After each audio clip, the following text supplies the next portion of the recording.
उस नाकारा ने ये तो कह दिया कि 1 साल तक सोना मत खरीदो, लेकिन ये नहीं बताया क्यों मत खरीदो। असल में इसके निकम्मेपन की वजह से डॉलर के मुकाबले रुपया गिरता ही चला जा रहा है और भारत में सोने का उत्पादन है बहुत कम। सोना हमको विदेशों से खरीदना पड़ता है और कीमत डॉलर में चुकानी पड़ती है। जितना ज्यादा डॉलर में ट्रेड होगी, डॉलर उतना ही मजबूत होगा और रुपया उतना ही कमजोर। इसके अलावा हमें कच्चा तेल, इलेक्ट्रॉनिक आइटम्स, मेडिसिन और भी बहुत कुछ डॉलर्स में खरीदने पड़ते हैं। इसी की वजह से हमारा एक्सपोर्ट भी बहुत कम हो गया और हमें मैक्सिमम चीजें इंपोर्ट करनी पड़ती है। इस वजह से भी डॉलर में पे करना पड़ता है। अब डॉलर 100 रुपए पार करने को है और इसकी फटी पड़ी है। टोटल मार के इंडियन इकोनॉमी की जो खूबसूरत तस्वीर आपको दिखाई जाती है, तीसरी बड़ी अर्थव्यवस्था, चौथी बड़ी अर्थव्यवस्था, वो सब झूठ है। लिख के ले लो, इससे कुछ नहीं होगा, रुपया और गिरेगा। क्योंकि जब रुपया बचाना था तो महाराज जी इलेक्शंस में रैलियां कर रहा था और अब फ्री हो गया है तो रुपया इस देश के लोगों को बचाना है। असल में प्रधानमंत्री सिर्फ इलेक्शन रैलियां करने के लिए बना है, बाकी देश बचाना तो आम आदमी का काम है।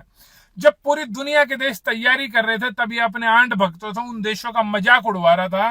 कोरोना के टाइम में भी इसने ऐसे ही भसड़ मचाई थी, पूरे देश को छोड़ दिया था मरने के लिए। इसके अलावा बोला कि पेट्रोल डीजल की खपत कम करो और बेशर्मी इतने बड़े लेवल की है कि उसके 2 घंटे बाद 250 कारों का काफिला लेके जामनगर में बेफालतू का रोड शो करने पहुंच गया। इतने में भी हवस नहीं मिटी राजा बाबू की, सुबह गिर में रोड शो करने पहुंच गया।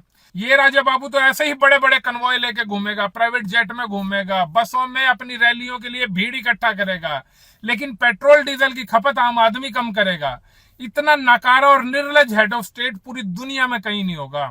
बोल रहा है फॉरेन ट्रिप्स मत करो और खुद 15 तारीख से यूरोप जा रहा है, 4 देश घूम के आएगा, नीदरलैंड, स्वीडन, नॉर्वे, इटली। भाई किस लिए जा रहा है तू? इतनी चिंता हो रही है तो वीडियो कॉन्फ्रेंसिंग कर ले।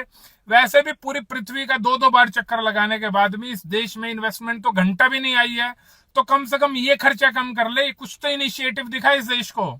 लेकिन नहीं, ये काम तो देश के लोगों का है, इसका काम तो घूमना है, इलेक्शन में रैलियां करना है। यहां तक कि खाने में इस्तेमाल होने वाले तेल की खपत भी कम करने को बोल रहा है। कल का नरेंद्र मोदी का भाषण भाषण नहीं था, इसकी नाकामियों का उद्घोष था। 12 साल में देश को इस मुकाम पे ला छोड़ा इसने कि भाषण दे के बताना पड़ रहा है कि क्या ना खाओ, क्या ना खरीदो, क्या ना पहनो, कहां ना जाओ। इस आदमी ने ना तो अपनी पर्सनल लाइफ में और ना ही पब्लिक लाइफ में कभी कोई जिम्मेवारी ली है, बस दूसरों पर ही थोपता हुआ आया है। इस बार जनता पर डाल दिया है ताकि खुद जवाबदेही से बच निकले, कहीं इलेक्शन में रैली करने के लिए या रोड शो करने के लिए। देश का बेड़ा करक कर दिया इसने, अब इसको नीचे उतारो वरना ये अनपढ़ इस पूरे देश को ऊपर नहीं ऊपर पहुंचा देगा। जय हिंद।